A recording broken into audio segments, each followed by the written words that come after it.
To order at 6 p.m. And hello to colleagues on council, to members of staff in attendance, and to members of the public that are here in person or watching the live webcast. I'd like to respectfully acknowledge that we're holding our meeting this evening in the territory of the Saanich Nations, the Saanich Nation, the Sartlip Nation, the Pakwitcha Nation, the Sycam Nation, and the Malahat Nation. And we are grateful to be living on these lands together with the Saanich people.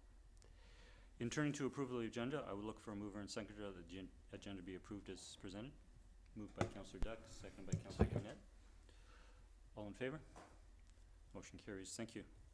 We're turning to public participation. I invite anyone to come forward to address council. We ask that you keep your remarks to 4 minutes, and if you come forward to provide your name and the community you reside in or the organization you represent. And for a first time, does anyone wish to come forward? Good evening. Danny Gelinas, I live in Sidney. I'm going to talk about two issues tonight. The first is the town talk, the recent town talk on changes in housing, and the proposal of the event coming up on flooding. I thought they were both, the town talk I thought was really well written, clear, simple to understand, and I think it provided a really good first look at what this could mean for owners in Sydney. So I really appreciated the work that was done on that, and congratulations to your communications people.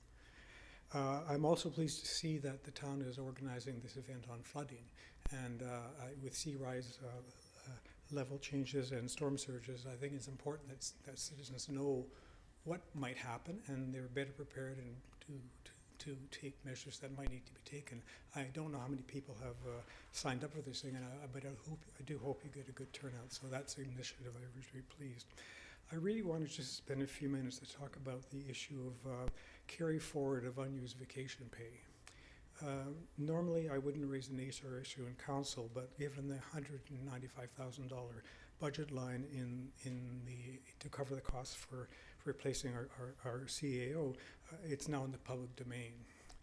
And I understand that part of the money was to hire the consultant who would provide advice on candidates, and the other was for vacation pay.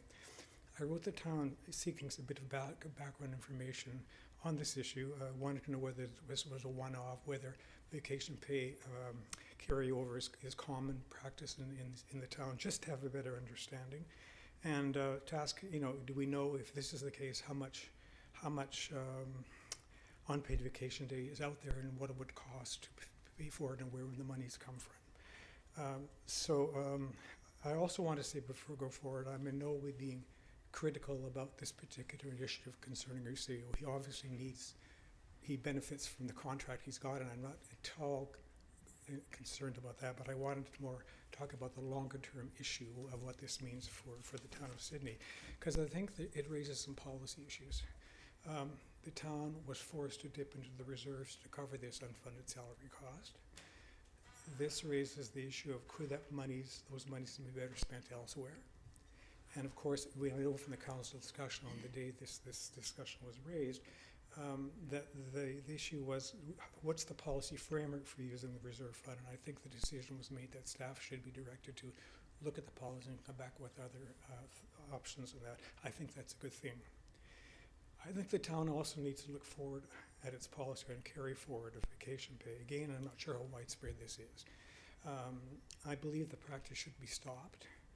Carry forward creates unfunded pressures on the operating budget.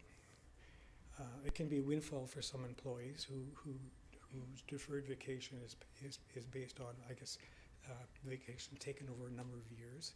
So, and the vacation pay is paid out the current salary of the person. So, whereas it might have been earned at lower levels. And most importantly, places a burden on taxpayers to pick up the tab.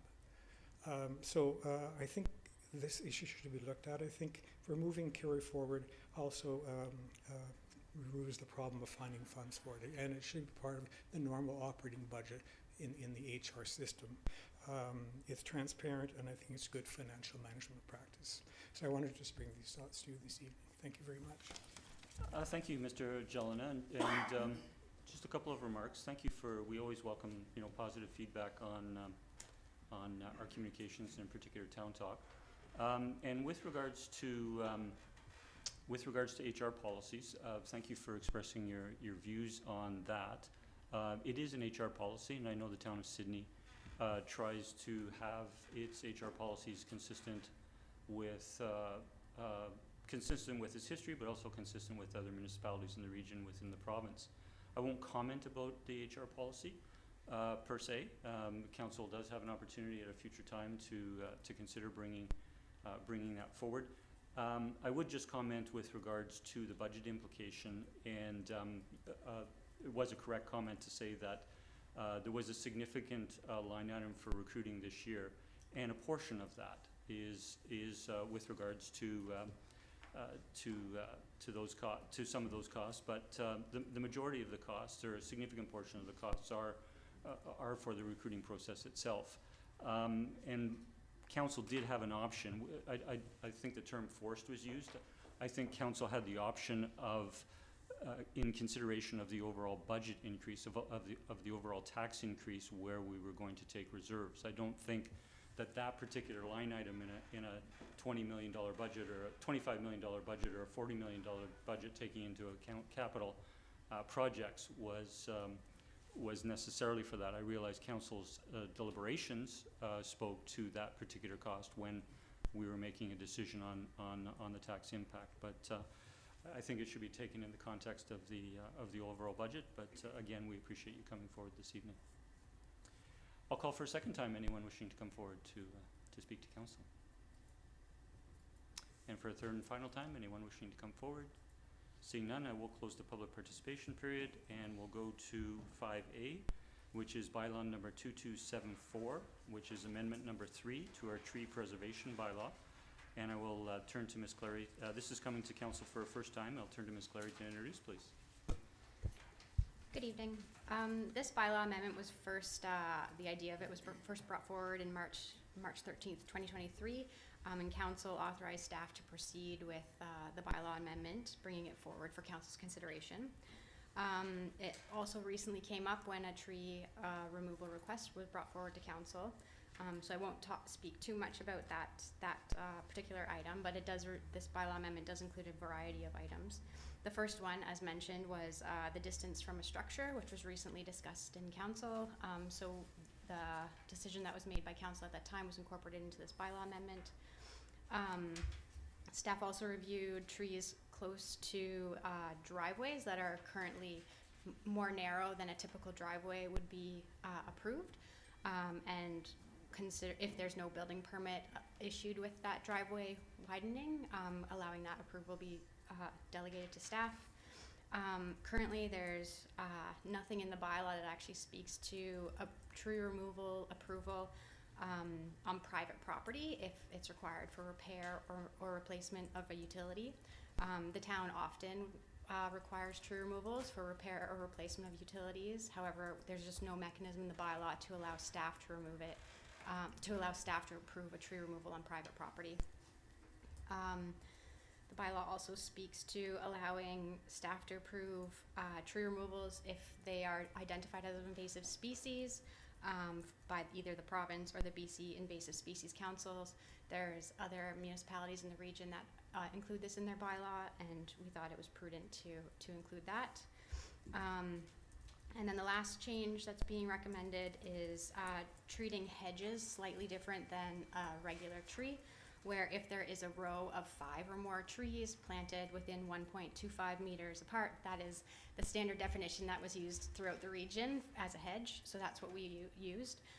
Where if it is a tree and a hedge, they would still require, if it's a protected tree, they'd be required to go through the tree removal permit process, but only require a replacement ratio for 1-to-1 instead of requiring a 2-to-1 replacement ratio. This would be particularly, this is more for the environmentally sensitive areas where every single tree is protected regardless of size or species. So currently in the ESA, if someone's hedge was just outgrowing its current space, which happens, right? Because that's what the purpose of a hedge is, to keep it maintained to a certain size. And if they wanted to replace it, currently in the current bylaw, they'd have to replace it 2-to-1. And this amendment would allow them to only have a like-for-like replacement of the hedge. And I'm here to if you have any questions. Thank you, Ms. Clary. I'll turn to council if there are any questions on the report. Councillor Duck. Yes, if I may, through you, Mayor, to the staff. Just, you bring up hedges, and are they covered by the tree bylaw in any way? I specifically think of where hedges are encroaching on sidewalk spaces and public sidewalk spaces. I know this is happening on White Birch and also on Fifth. I'm just wondering what, how we moderate that. Thank you. Through to Councillor Duck, that is covered under a separate bylaw where we require property owners to maintain their hedge, or sometimes the town maintains hedges for sightline issues for safety. But it is under like, if a hedge is encroaching, it's covered under a different bylaw. Thank you for that clarification. Thank you. Thank you, Councillor Duck. Councillor O'Keefe. Thank you. Thanks for the report. I think it covers most of the situations that we would encounter. I'm just wondering, in terms of our process, would we be advertising this to the public in case there's things that they might want to weigh in on, or things that maybe we hadn't considered, or questions about the policy or the amendment? If this is approved by council, we would just change our messaging. If people call in for tree removal permits, would be more the approach we would take. I don't think this necessarily needs advance notification to the public. A bylaw amendment like this wouldn't typically require that. Okay, thanks for that. Thanks, Councillor O'Keefe. Not seeing further questions, if I could have a mover and seconder for the proceed through 3 readings. Councillor Duck. Second. I move that bylaw number 2274, Trees Preservation Amendment number 3, be given first reading. Second. We have it moved and seconded. All in favor? The motion carries. I move second reading. Second. We have it moved and seconded. Any discussion? Councillor Garnett. Thank you, Mayor. Just a couple of comments. First off, I think I appreciate the report from staff and the effort made to do this. I do have a bit of caution around comparing to other municipalities, although I understand why the rationale for doing that, because best practices. But Sidney's unique. We're smaller, so when we replace trees, we have less places to put them. When we take down protected trees, mature protected trees, we have less of them. We have generally lower tree canopy coverage in the CRD, so a lot of the other communities, they have more room to play. They can cut down trees without as much of a negative impact on their community.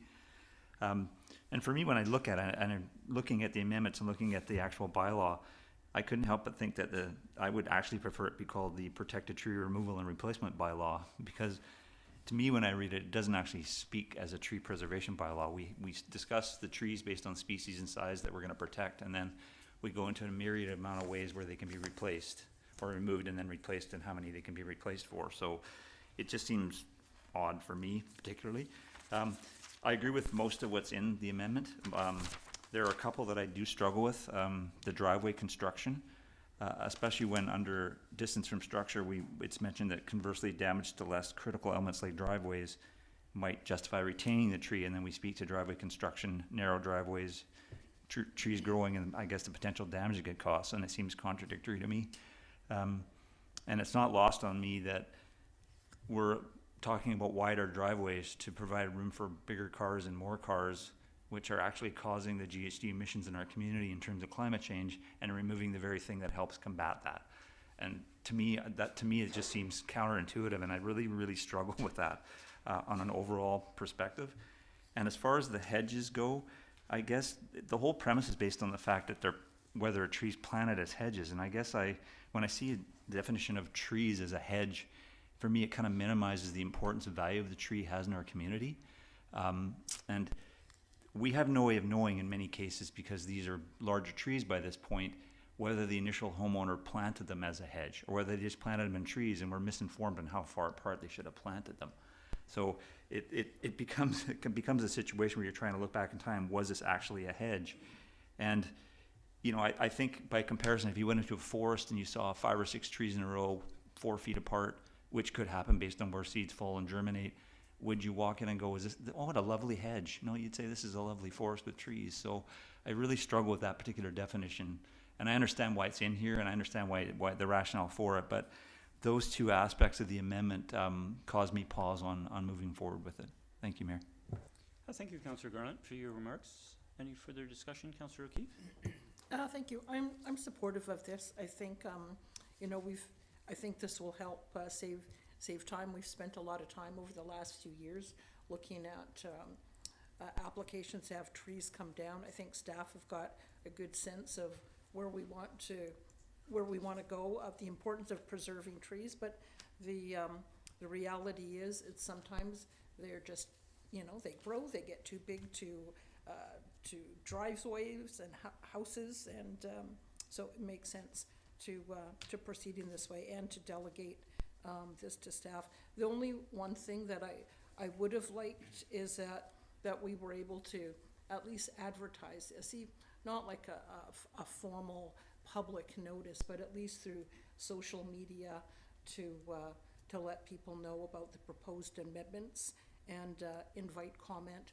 Not that I think people would oppose, but maybe there's questions or that they might have that would allow us to bring more clarity to the bylaw or come up with some situations. I'm not going to propose an amendment to that now, but if I get a sense from my colleagues that there's an appetite for that, then I might propose that. Thank you. Thank you, Councillor O'Keefe. Not seeing other speakers, I'll just comment briefly. I'm very supportive of this come forward, and one of the things I reflected on in reading the staff report and the bylaw changes is that over the last term and this term serving and with our respective councils, we have had a number of declined tree removal applications come forward to council.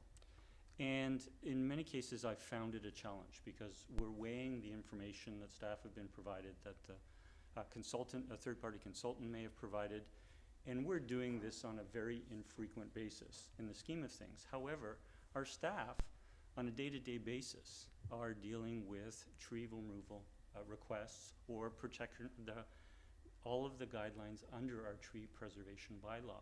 And they have a lot of experience in the requests that they approve, in the requests that they deny, and those unique circumstances. And I think these changes could actually lead to the town being more consistent in terms of it. The staff have a hard time relating to us about all of the experience that they've had with tree requests when they come to us on an infrequent basis. But with them dealing on a day-to-day basis, they can be consistent. And I think staff are fully aware through the process that we went through last council, in this council, and amending and improving and making our tree preservation bylaw protect more trees, that we will be more consistent going forward. So I'll leave my remarks there. Not seeing any further discussion, I'll call the question. All in favor? Opposed? Councillor Garnett is opposed. The motion carries. We're now moving to number 7. We have 2 sets of minutes. Excuse me, point of order. Third reading. My apologies. I would look for Councillor Duck moves. Third. Councillor moves third reading. Councillor Novick, you second third reading? Yep. All in favor? Opposed? The motion carries. So this will come back to a future council meeting, likely in 2 weeks, and the community will have an opportunity to comment at that time. I'll now turn to 7, which is adoption of minutes. We have 2 sets of minutes. I would look for a mover and second that the minutes of our regular council meeting on March 25th and our special council meeting of April 2nd be approved. Councillor Duck moves. Second. Councillor Novick seconds. Any errors or corrections? Seeing none, all in favor? The motion carries. Thank you. I have nothing under Mayor's report this evening. We have 1 council report. I'll turn to Councillor Garnett, our liaison to the Sidney Museum and Archives and Shaw Centre for the Salish Sea. Councillor Garnett. Thank you, Mayor. I attended the latest AGM and board meeting for the museum on March 23rd. Just to let everybody know, the same executive was elected, and I'll just reiterate, it's the chair, Shannon Newstater, vice chair, Susan Mercer, treasurer is Wayne Leach, and the secretary is Heather Corbett. And again, thank them for their commitment to the board and working in that capacity. Financially, the museum's visitor donations total for the first 2 months of 2024 were just under $31,000, and they had budgeted for just under 44 for the entire year. So the first 2 months have been very, very good. They've welcomed just over 9,000 visitors for the first 2 months of the year. And the Family Day weekend was a record where they saw just over 2,800 visitors to the museum. So all positive on that front, allowing them to work into the rest of the year. Lego finished on April 1st, and if you haven't been there, the exhibit done by the master builder Robin Sather is quite amazing. It's a 6-foot replica of the bandstand and the Beacon Wharf with the fish market and the restaurant. And actually, amazingly enough, the little statues around the grounds as well. I don't know how he did that, but it's quite impressive. So yeah, take a look. It's great. April 15th will be the next exhibit, and it's from the Royal British Columbia Museum, and it's called Our Living Languages. And then in August, they were originally supposed to do, or were planning to do, snapshots of the Saanich Peninsula, much like last year, but they decided to do that every 2 years. And so they are bringing in a traveling exhibit from the Canadian Museum of History, which is called the Lost Liberties, the War Measures Act. And this will look at Ukrainian internments from World War I, Japanese internments from World War II, and the FLQ crisis in the early 1970s when the Prime Minister Trudeau brought on the War Measures Act. So that should be quite an interesting exhibit to see, and I plan to go myself, of course. And finally, on the waterfront signage project, an update that 12 of the 13 signs have drafted text now, and 10 have high-quality archival photos. So things are moving along really, really well in that direction, and have a good relationship with Saanich Nations. And that's it for that report, Mayor. Thank you, Councillor Gurnett. Are there any questions or comments from colleagues? Councillor Duff? Just to pass on congratulations for that great fiscal response and also the attendance. That's incredible in the first couple of months. That's really well done. Thank you. And next, I attended the latest board meeting for the Shaw Center for the SAOC on March 26th. As of January 31st, they were a net income of $24,000, and they had budgeted for minus $44,000. So they were still carrying through from a strong summer. Subsequent to that, the Family Day weekend saw 1,664 visitors, which was actually 40% less than 2023. So it was weird. As the museum went up, they actually went down, and don't really know why that happened, but it's just maybe people just picked one particular thing to go to. Spring break, they had just over 5,000, and last year just under 6,000. So again, a drop there. Although it's by comparison, you have to relate that 2023 was a record year. And so 2024 was actually the second highest. So it wasn't that it was bad. It just there was less people that attended during that time.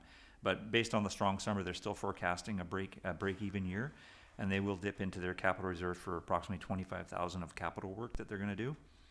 I think the important thing to draw from this, and as I looked at both my reports, is the importance of the continued town funding and that has been requested for their center. But if you look at the three main organizations that we support financially, and the other two are also District North Saanich funded, just how important it is, because if they do turn a bit of a profit or break even, that's with town funding. So it just shows you without the town funding, the situation would be not quite as successful. So they are still relying on us to help them to provide the great services they provide in our community, and the indirect benefits economically that I think we often overlook that they provide. And as an example, I when I was walking one day during spring break, I noticed a bus pull up with about 50 people that got off.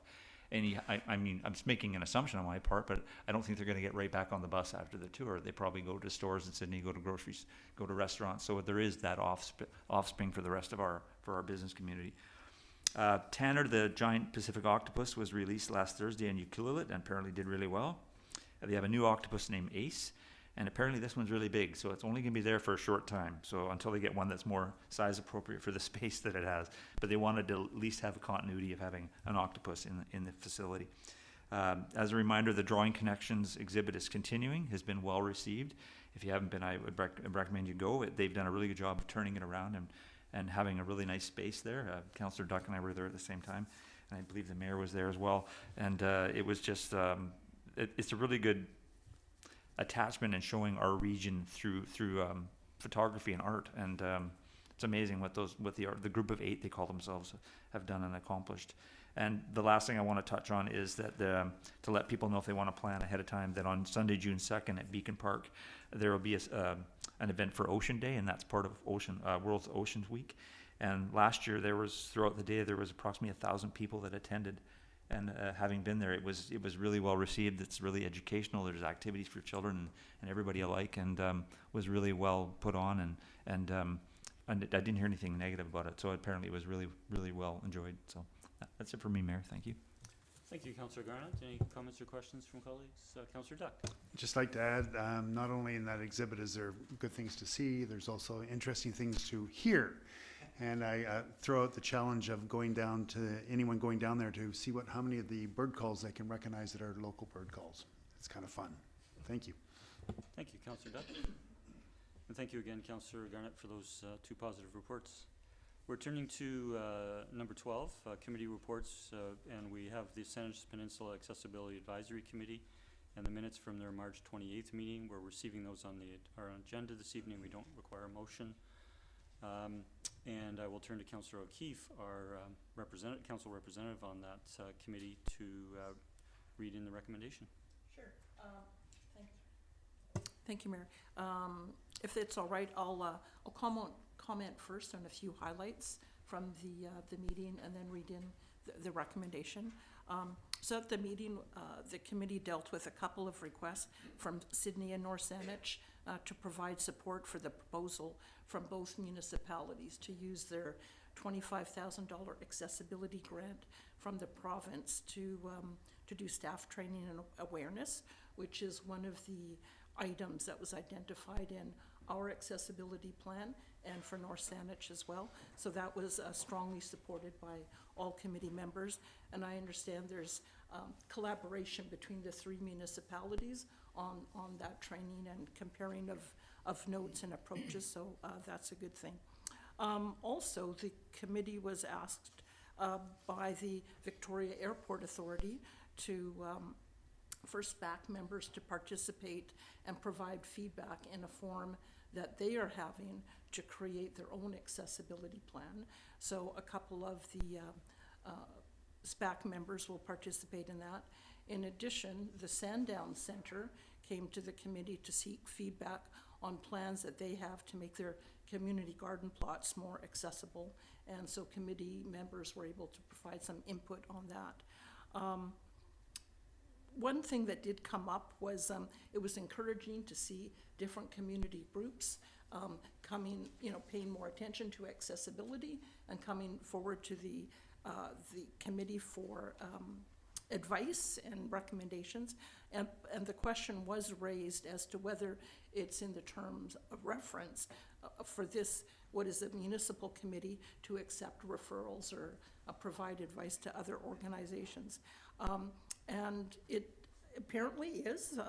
In the terms of reference, it says one of the items is that the committee will collaborate and share information and best practices with other committees and organizations focused on supporting persons with disabilities. So nice to see more parts of the community paying attention to this important issue. That's all I have for highlights, and I'll just read in the recommendation that came, which is that the town support National Accessibility Week, May 26th to June 1st, by using its communication channels to promote awareness of accessibility and of the Accessibility Day at the Shoal Center on June 1st. Second. Haven't moved and seconded. Any further discussion? No, and I think communication staff can contact the Shoal Center to get information on their event for more details.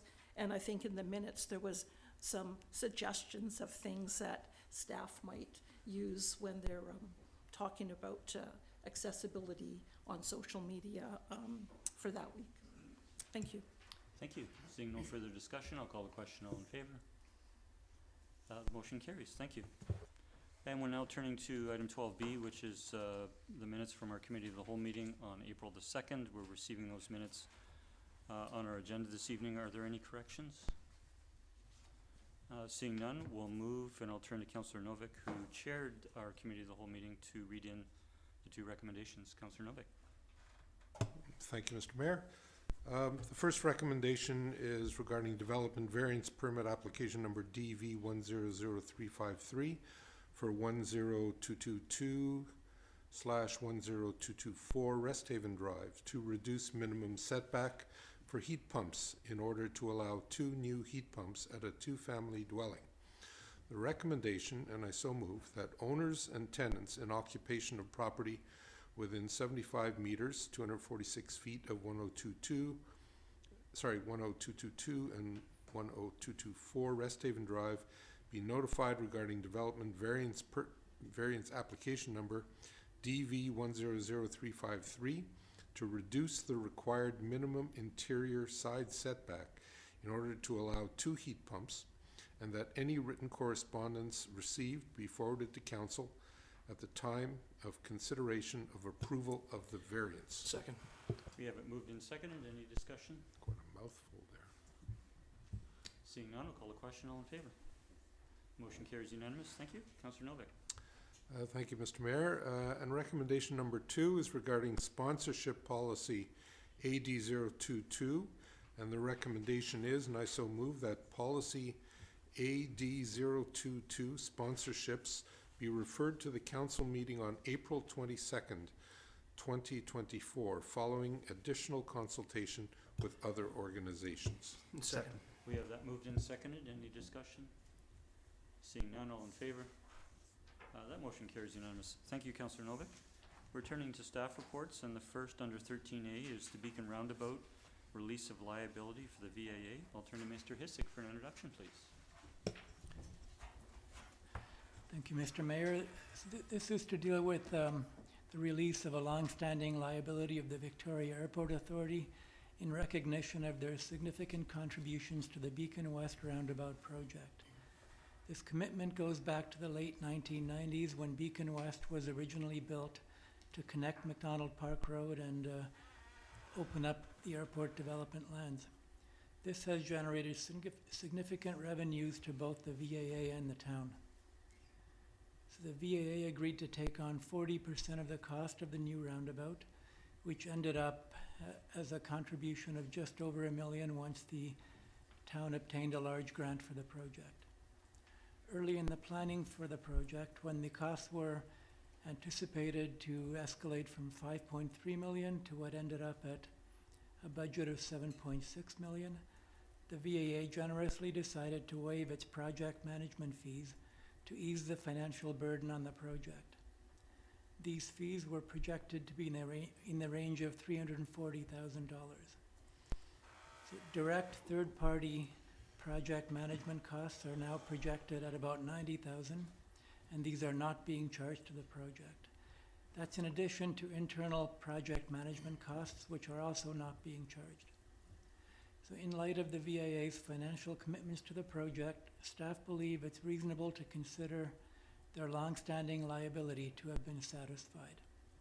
And finally, it should be noted that the town's share of cost for this important project will come entirely from external sources. Thank you. Thank you, Mr. Hissick. I'll turn to colleagues if there are any questions on the report. Seeing none, I would look for someone to move the recommendation. Councillor Rintoul. Thank you. I move the recommendation that the VAA's significant contributions to the Beacon West Roundabout project be deemed sufficient to discharge any liabilities related to the initial extension of Beacon Avenue West and the subsequent funding offer for a potential pedestrian overpass. I'll second. Moved by Councillor Rintoul, seconded by Councillor Novak. I'll turn to the mover and seconder. Yeah, thank you. I concur with the assessments that are within the staff report, regarding certainly the level of contribution that was contemplated years ago regarding a pedestrian overpass, which is, of course, what we would anticipate to be, rather insignificant figure in today's time. And I don't think it removes the town from, future deliberations with the airport authority and going forward when a project is identified there, that location is identified in our strategic plan to be addressed. And, I think this cooperative project that we've seen with the airport authority and District of North Saanich has proven very well and has served the community well. We have multiple municipalities. We have third party participating in infrastructure improvements, and it's a great model, I think, to see us go forward cooperatively on future undertakings. So I will support the motion. Thank you. Thank you, Councillor. Councillor Novak. I have nothing to add other than to simply echo what Councillor Rintoul has said. They're a good partner, and if we can believe what our staff are telling us, there's no reason why we shouldn't be doing this. Thank you. Thank you, Councillor Novak. I'll turn to other discussion. Seeing none, I'll call a question. All in favor? Motion carries unanimous. Thank you. And thank you to staff for the detailed report which brought the history to light well before our time. I'm turning to 13B now, which is a request to install public art, the Florca statue. And I'll turn to staff for an introduction, please. Ms. Clary. Good evening. The Sidney BIA requested that a statue, which is being donated by the Mary Winspear Centre, be installed in front of the Visitor Information Centre on Beacon Avenue. The statue is currently inside the Mary Winspear Centre, and it's called Florca. It's an orca, which was part of an Orcas in the City art project in 2004. Sidney BIA and Mary Winspear Centre have offered to pay for its relocation and the required base adjustments to make it safe, and the town have no concerns with making this a piece of public art in front of the information centre. Thank you, Ms. Clary. I'll turn to Council if there are any questions. If not, Councillor Novak. Thank you, Mr. Mayor, and through you to staff. My only concern about this, I certainly like the idea. My only concern is its susceptibility to vandalism. As I recall, those statues are fiberglass. Is that not correct? And fiberglass can be readily cut or gouged or otherwise vandalized. So I guess there's nothing we can do about it, but I'm just wondering if that entered into the conversation at all or the discussion at all with regards to placing this in such an exposed environment. Thank you. Through to Councillor Novak, vandalism has been discussed. However, these statues were outside originally, so and the town does have a number of statues which could be vandalized as well if someone felt the urge to do so. So, although there's always there's always a possibility that something could be vandalized, we do think it's a suitable location for this statue. Thank you, Ms. Clary. Thank you, Councillor Novak. Councillor Garnett. Thank you, Mayor. Through you to staff.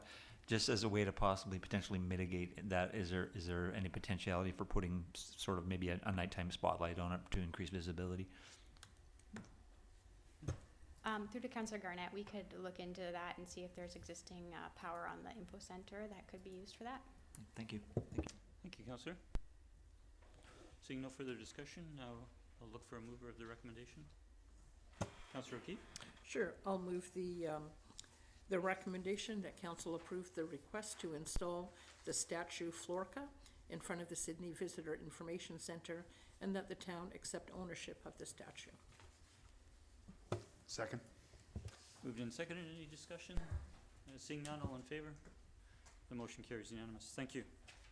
And we're turning to 13C, which is the 2024 Town of Sidney Emergency Preparedness Goals. I'll turn to Chief Mickelson for an introduction, please. Good evening. Good evening, Mayor and Council. The purpose of the staff report is to provide an update of the 2023 emergency preparedness goals we've completed and those selected as 2024 priorities by the Emergency Planning Committee. I'd be happy to answer any questions. Thank you, Chief. I'll turn to colleagues. Councillor O'Keefe. Thank you. Through you to staff. So I was really happy to see that we incorporated the accessibility review, and I note that, you know, it might, the report says it might take 2 years to do that. I'm just wondering, maybe more a suggestion, is that depending on the timing of some of those initiatives, whether you might be able to incorporate some accessibility things along the way. So, for example, during the emergency response exercise, maybe if, you know, a couple of SPAC members might be invited to participate in that, just to kind of get some, their take on things. I also thought there might be some, might be an opportunity to incorporate maybe some accessibility features or information in the Meet Your Street resource guide, to raise awareness of neighbors about the needs of people in their neighborhood with disabilities. And then also, when we're developing these different tools and info, maybe we could be thinking about how we can make that information more accessible to persons with disabilities. So perhaps like blind people, thinking about how it would get out to them. So I guess just more comment, suggestion as things move along. Thank you. Thank you. Chief, would you like to comment? Sure. Yeah, through the chair to Councillor O'Keefe, those are all excellent points and many things we already have under consideration, and we will do our best to implement those as time and resources permit. Thank you. Councillor Duncan. Yeah, thank you. On the 2024 proposed emergency management goals, I notice there's two items that don't have kind of a progress or a deadline on them. The United Nations Resilience Hub City and the CRD Tsunami Information Portal. Are those things that just don't have a time associated because there's no staff that are like there's no ability to allocate staff to them right now, or because they're kind of in somebody else's ball court right now and we're waiting for a deliverable to come to us? Through the chair to Councillor Duncan, you're correct on 2 points there. In respect to the United Nations item, the scope and the criteria for that is constantly changing and evolving, so we get very close and then it kind of changes. So that's part and parcel of why that has not yet been attained. And then the other one in respect to the CRD information portal, that is something we very much want to accomplish, but again, it's a time issue, and we just have prioritized it lower than some of the other ones. That's why it remains outstanding. Okay, thank you. Thank you. Councillor Garnett. Thank you, Mayor. And through you to Chief Mickelson, I just want to pass along my thank you for this. It's nice to have the information to what's been completed and what hasn't. It's good, I think, for council to be aware of that. But also, I think if the community was to access this, I think it's good information for the community to know where we stand in terms of our emergency preparedness and what activities you're still moving towards. So thank you very much. Thank you, Mayor. Thank you, Councillor. So we are just receiving this for information. There's no motion required. So thank you, Council, for your comments and questions. We'll now turn to item 13D, which is request for street closures and use of town property from the Peninsula Celebration Society for their 2024 events. I'll turn to staff for an introduction, please. Good evening, Mr. Demare. Thank you, Mr. Mayor. This report brings forward Peninsula Celebration Society's request for road closures and use of town property to host this year's annual community events. These events include the Sidney Days Parade and associated events, the Summer Sounds Concert Series, Treat Street, Sidney Sparkles Parade, and the Polar Bear Swim. The report details the various dates and times for the road closures and events and includes recommendations with a number of conditions. Thank you. I'd be happy to answer any questions. Thank you, Mr. Demare. If I'll turn to colleagues if there are any questions. I'm just going to turn to Ms. Nelson. We asked this question on a few occasions that in reading the recommendation, can we just refer to the conditions in the report? Okay, I would look for a mover. Councillor O'Keefe. Thank you. I'll move the recommendation that the Peninsula Celebration Society's request for road closures and use of parks for their 2024 special events be approved, and that noise regulations that may restrict these events be waived, subject to conditions 1 to 7 as outlined in the report. Second. Moved and seconded by Councillor Duck. Any discussion? Councillor O'Keefe. Thank you. I just want to take this opportunity to highlight and thank the Peninsula Celebrations for the whole lot of things that they do for our community throughout the year. I think, they operate on a shoestring budget. There's just a couple dozen of volunteers that do all of these things. These key community events that families in Sidney and around the CRD enjoy. So thank you, and want to acknowledge all the good work that they do. That's all. Thank you, Councillor O'Keefe, and for your remarks, and I'll share as well that it's one of the few community organizations been doing good things in Sidney, including the parades for more than 30 years, and they don't have staff and they don't have an office, but they do some remarkable things in our community. So thank you for those remarks, and seeing no further discussion, I'll call a question. All in favor? That motion carries unanimous. Thank you. And we're now turning to our one item of correspondence under 14A. It is CRD bylaw number 4596, Saanich Peninsula Wastewater Service Loan Authorization Bylaw. And we do have a recommendation. I can move the recommendation. Please. That council consent to CRD adopting bylaw 4596. Second? We have it moved in second, or I'll turn to the mover. Yeah, so this is, the loan authorization is something that's been on the Saanich Peninsula Wastewater's radar for a number of years, simply because we've never had to take out a loan before. It's always been able to operate, within its budget without having to do so. So this is gonna be the first time this organization has had to do that. This service has had to do this, but, it's been in place for such a long time and being well managed. I presume that if we take out a loan because we need to do it for something, it will be for a good reason. It'll be put to good use, so, thank you. Thank you, Councillor. Any further discussion? Councillor O'Keefe. Thank you. A question, actually, through you to staff. Is something like this, is this something that we could recover or charge DCCs in the future under the new guidelines for DCCs under the provincial legislation? I'll turn to Mr. Or Hesse. is that, because this is a CRD thing, it's kind of, wouldn't be relevant to us? The CRD already charges their own DCCs for this kind of thing. Okay. Okay, thanks. Thanks, Councillor O'Keefe. Seeing no further discussion, I'll call the question. All in favor? And the motion carries unanimous. Thank you. Under 15, correspondence for information, we have 4 further letters of correspondence that we're receiving on our agenda this evening, but not raising for discussion. And that concludes our business this evening. I would look for a mover and seconder that we adjourn. Councillor Duck, Councillor Novak, all in favor?